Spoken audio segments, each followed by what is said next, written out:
Live. Hey all, welcome to Export Fundas. Joining me as usual is Jagatji. Hey Jagatji. Hi, Nikhil. So everyone, I'm sure you're aware the world has basically changed in the last 72 hours. Good or bad, I we will find out soon enough. But this is critical for us because from an export perspective, you have to be prepared. So, for those of you who don't know, has been in the export business for the last 26 years and he's seen multiple such wars. So, I wanted to quickly get him on an emergency podcast to figure out how we can be better prepared. So, Jagatji, can you just let me just set up a quick timeline before I hand it over to you? So, 28th February, Khamenei is killed. March 1st, Iran starts its retaliation across entirety of Gulf. And it's no longer just Israel and Iran. UAE, Qatar, Kuwait, Saudi, Bahrain, Jordan, all have been hit. Strait of Hormuz and Red Sea have been disrupted. So, Jagatji, the first question: how does this compare to the past Middle East crises you have seen in the last 26 years plus? Yeah, so Nikhil, I have never seen such a scale. There was a Iran-Iraq war happened, but it was like to one front. It was just Iran-Iraq, and that went for almost 8, 9 years. And then there was Iran, Kuwait, and Syria, which was also not really impacting larger Hamas and Israel. So Middle East has been always been trouble, but it has never been to the scale which is now. So to me, like this is a full scale geopolitical shock, and to the whole world. It may look like a Middle East crisis. It is not. It is impacting everybody. It is impacting India, Russia, China, US, Europe, everyone. Today, you saw Europe has many countries in Europe have said that we will enter. So it's really blowing up. And first time from a trade perspective, first time in the modern trade history, both major, global shipping choke points, the Strait of Hormuz and the Red Sea corridor, both are simultaneously disrupted. It has never happened. Either one would have been, disturbed. And oil is climbing to $100, which was 62 when all this started. Freight rates going up 5 to 6 times. Transit time to US and Europe extending by another 20 days. Insurance premiums are under pressure. For Indian exporters, this is not a headline news, right? This is a balance sheet reality. We are nearing 31st March. Our balance sheet closes on 31st March, right? And every container in transit, every single purchase order signed with foreign company, every letter of credit, and every costing sheet is now exposed to volatility. And I've always said, I've always believed that the foundation of business is risk. Higher the risk, higher the return. So there are opportunities also for Indian companies here, but let me come to that later. Now, the question is not whether this crisis will impact Indian exporters, right? The question is, are the Indian exporters prepared to respond faster than the disruption spreads? That is something. And in this emergency episode which you put together, what I will try to do is I will do a breakdown on what's happening, which sectors are more vulnerable, and more importantly the 10 point survival checklist every exporter must activate immediately, not tomorrow. Because in global trade, storms are inevitable. It keeps happening.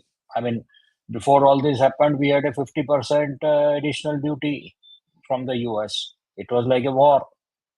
I mean, if trade is impacted, it was impacted then also. But collapse is optional. Storms are inevitable, but collapse is optional. So we can begin with that background, Nikhil. So, there's one specific point which you touched upon. I just want you to elaborate on it. But before that, we had done, if you guys don't know, if you have followed Export Fundas, we had done an episode on business during wartime before, Jagatji. So this time, has this situation escalated beyond that episode? Yeah, it is escalated, but the thing is that today is 3rd of March, and this all started on 28th February, so around 3 days have gone by. But uh, so it is still very short time to make a lot of judgments. But the thing is that, of course, it has escalated. Never ever 10 countries, 12 countries, including Europe. Europe was hit, Cyprus was hit, and almost every Middle East country has been hit, and not just American installations, even the hotels, which is about tourism, and airports, which is about travel. I mean, it is like uh, it's paralysis of kind of for the economy. So it is a very different situation now, and I think every day, and not only every hour will determine because now slowly what I see is that both the countries have started controlling information. So real information, what's happening on the ground, I think both of the countries, whatever they are showing, is coming out, but reality may be different. Okay. So let's start with the impact on Indian exporters. So Jagatji, which sector exporter should be most worried about? No, so in terms of sectors, Nikhil, see, in all our programs, you will remember, I always say, roti, kapda, makan, padhai, dawai, right? So Yes. anything with food, anything with textile, anything with construction, building material, healthcare, and education. So see, our highest export is pharma, and that is also to US and Europe and many other countries. So now with this Strait of Hormuz and Red Sea, Houthis are attacking Red Sea. So the transit shipment time is going to increase, and there will be a lot of negotiation on freights because contracts were signed, letters of credit are in place. So a lot of banking challenges. So textile certainly will be impacted because like also because there are all these time sensitive fashion orders. See, fashion changes very fast. So now whatever they had expected to offload in the market is going to be delayed by 20-25 days because of the Cape kind of Cape of Good Hope and South Africa route, which many shipping companies will have to take, and agriculture and perishables particularly. So perishables is going to be a challenge. See, one thing, Nikhil, interesting, the second largest export of India is to UAE, second largest in value. Highest is to US, right? And third highest is to Netherlands. So UAE is impacted, US is impacted, Netherlands is impacted, right? So Singapore is okay. So fourth is Singapore. So that way, agriculture again, perishables, and then chemicals, petrochemical input cost is going to surge. So anything where petrochemical is a raw material, engineering goods, raw material plus shipping cost going up. Gems and jewelry may not be so much because anything which is like low value, low volume, high value can take the air route because air route is something which perhaps a few companies will take to because if and there also like there has to be negotiation because whatever price has been agreed for shipments will have to be renegotiated. Wow. Okay. And this is a very important question. I'm sure our viewers also will be wondering about this, but and I hope our viewers are not on the receiving end of this. But are you hearing about any order cancellation from buyers and things like that, Jagatji? Not yet, not yet. The cancellations not yet, but the discussions are going on. A lot of calls I get, a lot of messages that this is the situation, what to do. And I am also myself getting because like I mentor a lot of my students, so I get into calls with buyers also. And I am telling everyone to be transparent. See, everybody in the world knows what's happening. It's not something which only we know and we are trying to defend. So transparency is important. Just today afternoon, I was in a meet between one of my student company and a company in UAE. And I said, just show your cost sheet online, Google Meet. Just show, this is my calculation. You tell me, you want me to take a hit you want me to take a hit on loss, or you want to let us share, so those discussions have started. So far, I have not heard of any order loss, but it will happen. I mean, as time goes, if some companies don't agree, because many a times it is back to back. Some company has placed order, but they have also taken order from someone else there locally Yep. in that country. So if that someone else doesn't agree, then they can't help it. So Yep. all those things will happen, but not so far. Okay. So let's move on to the most important segment of this podcast, Jagatji, the 10-point survival checklist. You told me before the call there's a checklist you wanted to sort of take everyone through and use this as a way of getting to a lot of your followers and your students. So please go ahead. Yeah. So Nikhil, uh, because I'm getting so many messages throughout uh, since this started. So this is a very good step you took to have this podcast. So for the immediate, I'm using the word immediate exposure audit, right? Next 24 hours.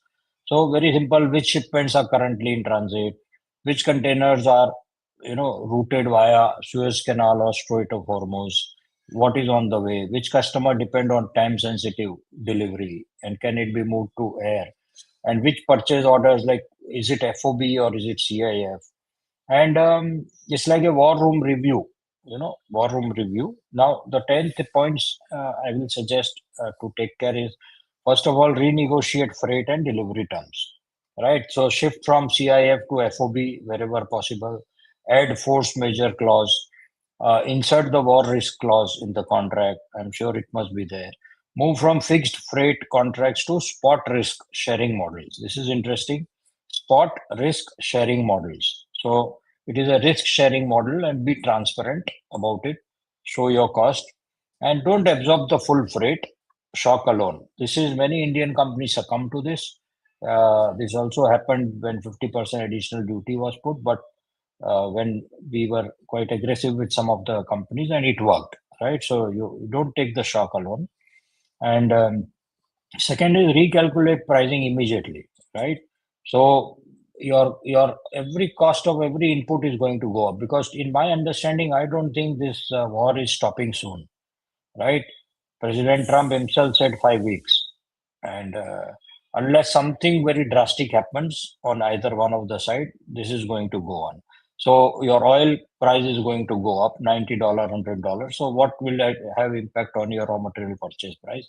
Freight is going to go up five times, right? Insurance is rising.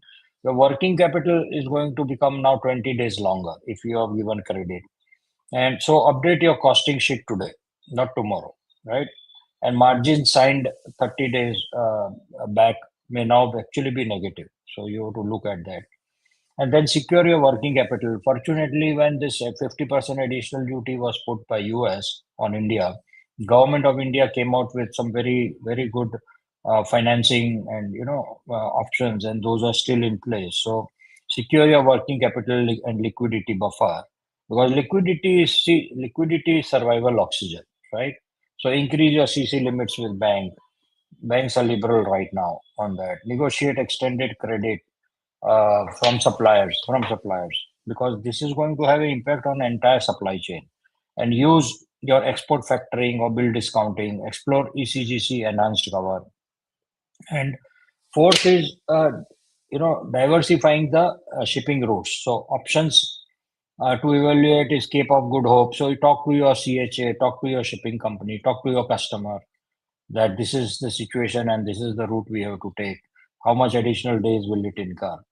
Then air freight for any critical SKUs, because a lot of goods from India which go as a raw material, for like many auto components go to Detroit in US for assembly of the car. So their car will get impacted, though hardly 0.1% of the car value is those parts, but then it may have to be airlifted, right? So that has to be negotiated. Multimodal, even via Russia or Central Asia also, on case to case basis. and small parcels can go through courier. Even high fashion garments can go through air. And basically, risk diversification and cost optimization right now. And here is where I want to talk about something interesting. Nikhil, we have spoken so many times about it that right now we are talking about a correction. I want to talk about prevention also. You will recall, I always say that Indian companies should do stock warehousing abroad. They should stock abroad. Now imagine if any Indian company had a 6 month stock right now in US, Europe, wherever, or Middle East. I mean, they would have made money like crazy. I know my students who have done it, and they are just not concerned. They say like I'm full there, and they are going to make money, right? So as I keep saying today, also I said higher the risk, higher the return. That is the foundation of business. So here you see those who took that risk of having their stocks in overseas markets are in this situation also, in a very strong advantage. And same way, Nikhil, we have done a lot of program on e-commerce, right? On podcast. E-commerce is same thing. E-commerce is nothing but like delivering it next day. So e-commerce plus warehouse. So all those companies who did that, I mean, they are doing well. So, and I always say now the permanent constant, permanent constant is change, right? Either be a victim of change or a agent of change, right? So victim of change we are discussing now because the change has happened in the war, a war-like situation. But we are a victim or we are an agent. So this is, proactive actions might help. And then volatility is guaranteed. So the sixth point I want to talk about is the sector specific risk mapping. So to me personally, like Nikhil, I think the high risk sectors are chemicals, petroleum derivatives. High risk from the point of view that the cost is going to go up, right?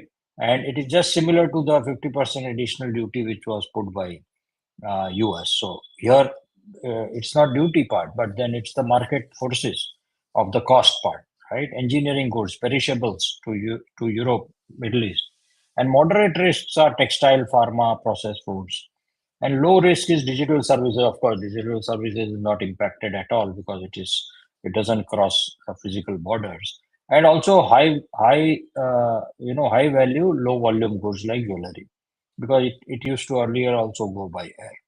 So the exporters must know where they stand, right, with their product. The seventh is strengthen consumer customer communication. Very important. Nikhil, every episode we talk about this, you and me. People do business with people first, company second, product third, and price fourth. People do business with people first. Relationship matters, right? And silence destroys trust. Trust is one of the highest forms of capital out of the seven forms of capital. Inform buyers early. Don't think, oh, they also know. Get into communication and not phone, not email, not WhatsApp, Google Meet, video call. The face-to-face interaction makes a difference. Inform buyers early, share revised expected time of arrivals, offer split shipments. Split shipment, very interesting. You can actually offer because if they have a very sudden need, you can split the particular shipment. Some can go by air, some they can wait. By the time their air shipment is consumed, they can the additional goods will come. So split shipment is something which two three of my students we discussed today, and they are going ahead. The buyer has agreed. Buyer like that concept, and then show transparency and in cost escalation. That is what I said.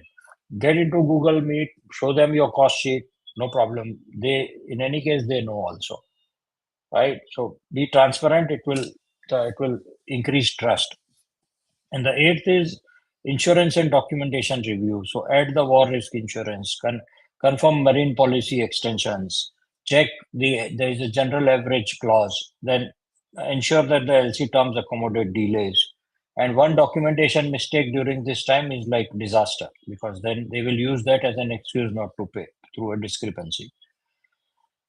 And the ninth is strategic pivot, thinking. So beyond survival. So crisis also shifts markets, right? I've always, in all our episodes, Nikhil, I've always been saying India's 20% export is to US, right? 13% is to Middle East and Europe. So, but we are not working hard as an entrepreneur to go to African markets, ASEAN markets, Latin American markets.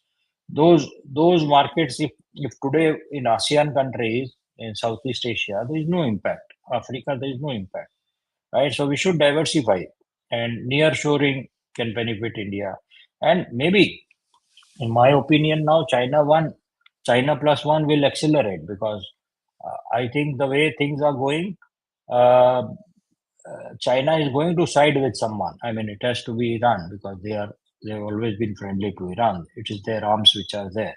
So once that happens, it is like COVID, and China plus one would accelerate. And when supply chain breaks, new corridors open, right? So I think these are some precautions. But to me, rather than all these corrective things which we discussed, we should be actually proactive. We should use this type of an opportunity to understand that on a strategic level, because right now we are talking about transaction, but on a strategic level, we should move to higher value chains, higher models of business, warehousing, e-commerce, appointing sales agent, doing government business, outside India.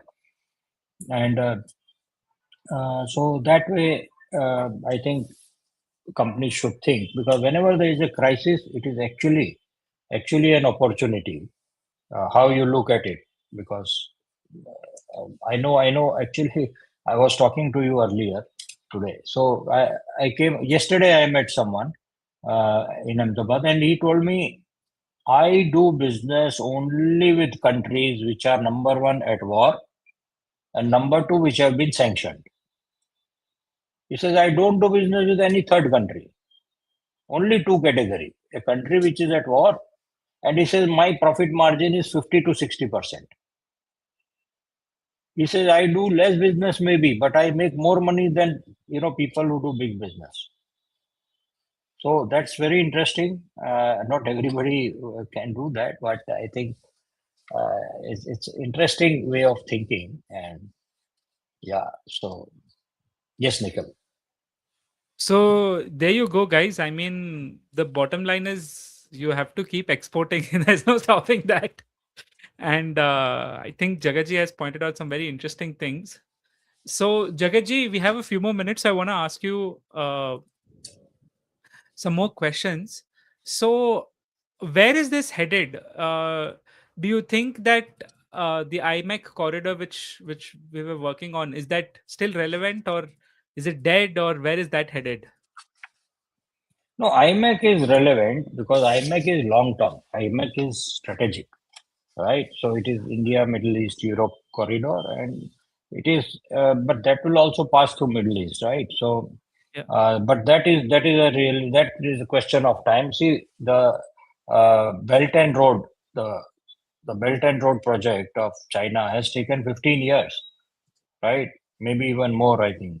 So it will happen, but right now it is on hold because not only because of this war type situation, but because of many other factors where this all this tariff war which was started by US. And one element I want to bring here, Nikhil, is that now the political uncertainties also plays a role. Now President Trump's style of governance is different, right?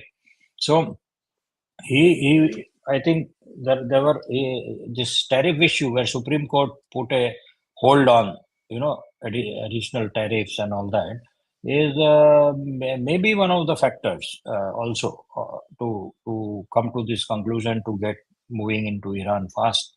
It would have happened in any case sometime later also, but that could be a factor. So that is going to remain next 3 years. The volatility, the uncertainty of the political leadership, and US. I mean, all said and done, it is $30 trillion economy, the largest in the world, 25% of world GDP. It was, is, and in my opinion, it will always remain the largest economy. So, and if that economy is on a uncertain path, then every business will have to develop models to adjust to that kind of. And that is where I feel I keep repeating these things: warehousing abroad, e-commerce abroad, particularly in US, because that's the largest market, right? Those are the start small. I mean, it's not necessary. People tell me, oh, warehousing, I have to be hire a big warehouse. No, no. Yeah, for 350 US dollar, 20 feet container per month, you can take a warehouse on a shared warehouse on a 3PL services. So $350 per month. Of course, the material cost. Okay, start with $10,000. You don't have to ship one container, right? And test the model. If it works, it works. If it doesn't work, okay, it's okay. My philosophy is it's okay to fail. Fail early, fail small, right? Makes sense. So, in your opinion, Jagachi, if I were to sort of tell you, give you some scenarios and I mean what it means for exporters. So, say there's a quick ceasefire in 1 to 2 weeks. What happens? Yeah, so ceasefire in 1 to 2 weeks will still, the impact will continue for a month because the situation is not going to change drastically because shipping rates are not going to go down immediately, right? Because they would have been a lot of cost already incurred, by shipping companies. Like for example, so far, if I'm not wrong, 9 vessels have been hit and the companies which own them, there is a cost to it, right? So, and others are holding on into the water and thinking what to do. Should I divert? And then if there is a diversion, there is a cost increase, and companies have to agree. And even if they divert immediately, later on there will be disputes. So, companies shipping rates, I don't think even if in 1 to 2 weeks there is a ceasefire, it's 1 month at least in that scenario is going to continue. So, and other factors also because it may be on and off. There may be ceasefire, but then again it may start. See how many times Hamas and Israel had a ceasefire, right? And Hezbollah and Houthis signed an agreement with US a few months back. Now they have started Yeah. bombing Red Sea, right? So it's a very Yeah. volatile situation. Let's continue. So, guys, this is for everyone out there. If you can, please ask your questions right now because we have Jagatji only for 5 more minutes. But yeah, I have two more questions. There's one question which has come. I'll pick that up next, Jagatji. But imagine this conflict extends to about 3 months. It becomes an extended conflict. What happens then, Jagatji? So then markets will need goods, and this is going to impact everybody in the world, right? So US 25% GDP, largest importer, Europe, Middle East, right? Consuming countries. So they will need products. Even when there was a 50% additional duty on India, which I feel was even worse than what is now. Our export to US went down only by 27%. So 72% was still on, Right. right? Somebody was paying. So, so 3 months, if this goes on, I mean, the costs are going to go up for everything, right? And who is going to pay is a matter of negotiation and because products will be needed and trade will happen, but at an enhanced cost. So, and uncertainties will increase. So insurance will go up, your shipping group cost will go up. And so And government what of if this India will escalates? also, Yeah, yeah. yeah, Government of India. I'm so sorry to cut you, Jagaji. Go Yeah, ahead. so government of India, I'm sure they are today. Our honorable Prime Minister has spoken to almost every Middle East leader. His relationship, everybody knows, is so good with every country, particularly Middle East. And he has spoken to each one of them, I think. And of course, his primary concern would be the safety of Indians and how to, get them back. But then, of course, many other things would have been spoken. So government will certainly come out. I think today or tomorrow there is a meeting of the government with all exporters, trying to take inputs that what government should do and can do. This is similar crisis like that 50% duty kind of a situation, right? Okay. And so I think we are Makes now sense. in the age of uncertainty. So we have a question from Mr. RK Pradhan. Is exports to US safe, keeping in view Trump's way of working? Yeah, it is safe. See, our trade is still going on. Our trade has not been impacted with US. even on Yeah. 50% duty, I told you. See, Yeah. 72% was on, right? I mean, Indian businesses don't have 50% margin. So it was the Americans who were paying, right? And it's the largest economy in the world, $30 trillion. India is $4 trillion. I mean, you can't grow faster in a $4 trillion economy.